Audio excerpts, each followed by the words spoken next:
തെങ്ങ് ഞാൻ വാങ്ങുമ്പം ഈ ബ്ലോക്കിൽ നിന്ന് മേടിച്ചത്, ബ്ലോക്കിൽ 50 രൂപയ്ക്ക് മേടിച്ച തെങ്ങാണ്, വെറും മോശമായൊരു തെങ്ങായിരുന്നു. അപ്പം ഈ സാധനമൊക്കെ ഒഴിച്ച് റെഡിയാക്കി SPCയുടെ ആ സംവിധാനം ഒഴിച്ചപ്പോഴാണ് ഈ കൂമ്പൊക്കെ വിരിഞ്ഞത്. ഇതുപോലെ തന്നെ വേറൊരു തെങ്ങുണ്ട്, ഇതിനേക്കാളും ജോറ് ആ തെങ്ങ്. കുഴപ്പമില്ല കേട്ടോ, അവരുടെ വളം സെയിം ഒരേ ലെവലിൽ മേടിച്ച തെങ്ങാണ്. പക്ഷേ ഇത് വളർന്ന് കണ്ടോ, അത് വളമെല്ലാം കൊടുത്ത് തളർന്ന് കാട്ടിൽ നിന്നൊരു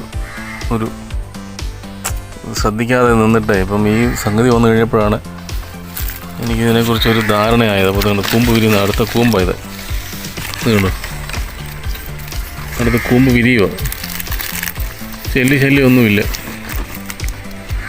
ഉണ്ടോ. മരുന്നൊഴിച്ച് ഇനിയിപ്പം അടുത്ത ഒരു 20 ദിവസം കഴിയുമ്പോൾ ഒന്നുകൂടെ ഒഴിക്കണം. 20 അല്ല, ഒരു 15 ദിവസം കഴിയുമ്പോൾ ഒഴിക്കണം. കാരണം ഇത് ഒഴിച്ചിട്ട് ഞാൻ ഏകദേശം ഒരു മാസം അടുക്കാറായി. ഇതാണ് ഈ തെങ്ങ്, സൂപ്പറാണ്. ഇവരുടെ വളം കുഴപ്പമില്ല, ഇവരുടെ സംവിധാനം കുഴപ്പമില്ല.